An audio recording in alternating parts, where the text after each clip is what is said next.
Shalom, selamat pagi. Senang sekali berjumpa kembali di podcast Renungan Doa Pagi. Hari ini, kita membaca kitab Filipi, pasal 2, ayat 12, dan 13.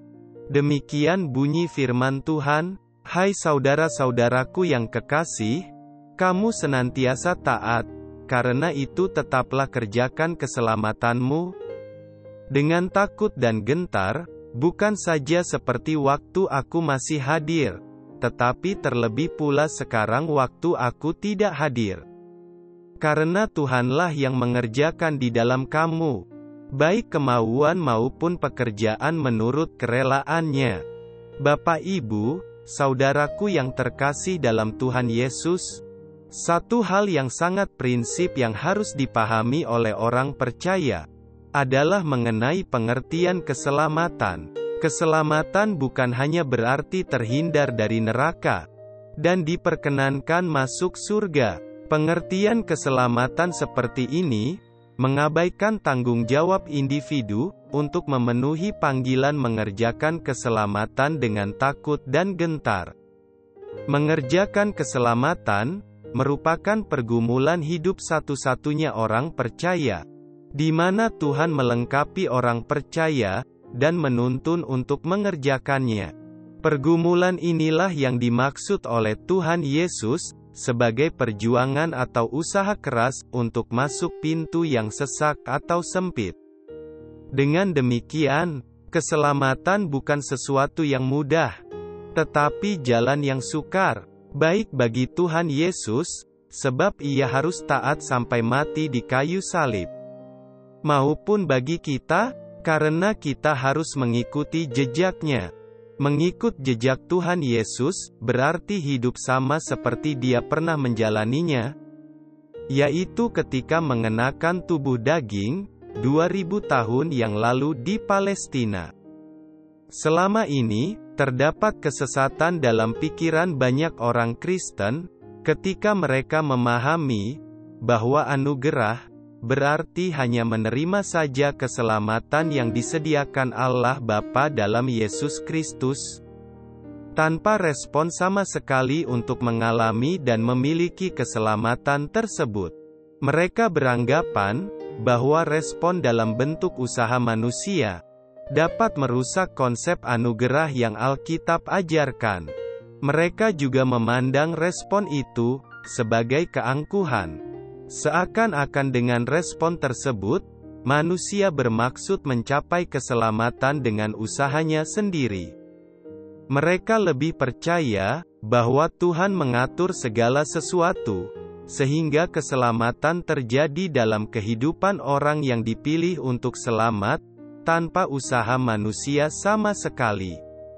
Konsep keselamatan seperti ini hanya terfokus pada terhindarnya manusia dari neraka dan diperkenan masuk surga. Bapak Ibu saudaraku, yang dikasihi oleh Tuhan Yesus, sesungguhnya, keselamatan adalah usaha Tuhan untuk mengembalikan manusia kepada rancangan semula. Rancangan semula Tuhan adalah manusia itu menjadi pribadi yang segambar dan serupa dengan Allah sendiri, Penciptanya. Segambar dan serupa artinya, manusia dalam segala hal, baik yang dipikirkan, diucapkan dan dilakukan, harus selalu sesuai dengan pikiran dan perasaan Allah. Tuhan Yesus telah mencapai kehidupan seperti ini. Jadi, hanya orang yang mengikuti jejak Tuhan Yesus, yang dapat dikembalikan ke rancangan semula. Tuhan Yesus adalah pokok keselamatan, artinya, penggubah dan teladan dari manusia yang dikehendaki oleh Allah.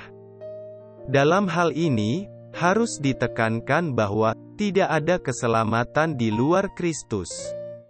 Manusia yang segambar dan serupa dengan Allah, berarti harus mengenakan kodrat ilahi, atau divine nature. Seharusnya Adam dan Hawa, manusia pertama, mencapai kehidupan pada level ini. Inilah kualitas manusia yang dikehendaki oleh Allah. Jika Adam dapat mencapainya, manusia pertama ini menjadi pokok keselamatan, artinya, Adam mengajarkan kehidupan yang sesuai dengan rancangan Allah. Dan sekaligus Adam menjadi teladan bagi semua keturunannya. Tetapi kenyataannya manusia pertama, Adam gagal mencapai hal tersebut. Kalau Allah menghendaki agar manusia memiliki keberadaan seperti dirinya, ini satu hal yang pantas. Sebab segala sesuatu dari Dia dan oleh Dia, maka segala sesuatu patut dipersembahkan bagi kemuliaan dan kesukaan hatinya. Allah yang Maha Agung adalah Allah yang berdaulat, menghendaki segala sesuatu berlangsung sesuai dengan keinginan dan rencananya. Hanya dengan demikian, makhluk ciptaan dapat menempatkan dirinya dengan benar, dan menempatkan penciptanya secara patut pula. Bapak Ibu, saudaraku yang terkasih dalam Tuhan Yesus, seandainya semua manusia memiliki keberadaan seperti Allah sesuai rancangannya, bumi ini tidak membutuhkan hukum tertulis seperti hari ini. Sebab hukumnya adalah kodrat ilahi, yang tertanam di dalam diri manusia. Manusia tanpa dibawahi bayang-bayang hukum, bisa selalu bertindak sesuai dengan pikiran dan perasaan Allah. Ini suatu kehidupan yang sungguh-sungguh indah dan menyenangkan hati Allah. Sebenarnya, dunia seperti itulah yang dikehendaki oleh Allah. Bumi ini menjadi surga bagi manusia. Tetapi faktanya bumi telah terkutuk, tidak lagi dapat menjadi hunian yang ideal. Oleh sebab itu, Tuhan menyediakan langit baru dan bumi yang baru. Keselamatan dalam Yesus Kristus bertujuan mengubah manusia untuk dilayakkan masuk dalam kerajaan-Nya. Bukan hanya dianggap layak, tetapi benar-benar berkeadaan layak. Itulah sebabnya hidup singkat di bumi ini, sesungguhnya hanya sebagai persiapan untuk kekekalan. Dan mengerjakan keselamatan, haruslah menjadi satu-satunya pergumulan, atau perjuangan hidup ini. Mari kita berdoa. Bapa Surgawi, di dalam nama Tuhan Yesus Kristus, kami selalu tetap mengucap syukur, buat kasih, anugerah dan kemurahan Tuhan yang selalu baru dalam hidup kami. Sebelum kami memulai aktivitas hari ini, kami menyerahkan perjalanan hidup kami ke dalam pimpinan-Mu, ya Tuhan. Kami selalu percaya bahwa Tuhan Yesus selalu ada bersama dengan kami, memberkati, melindungi dan menyertai kami semua.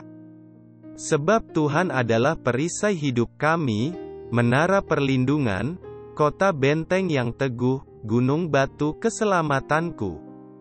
Bersama Tuhan Yesus, aku mendapat pertolongan dan kemurahan berkat Tuhan senantiasa. Bapa kami yang di sorga, dikuduskanlah nama-Mu, datanglah kerajaan-Mu, jadilah kehendak-Mu, di bumi seperti di sorga. Berikanlah kami, pada hari ini, makanan kami yang secukupnya, dan ampunilah kami akan kesalahan kami, seperti kami juga mengampuni orang yang bersalah kepada kami. Dan janganlah membawa kami ke dalam pencobaan, tetapi lepaskanlah kami daripada yang jahat. Karena Engkaulah yang empunya kerajaan, dan kuasa, dan kemuliaan, sampai selama-lamanya. Amin. Tuhan Yesus memberkati kita semua.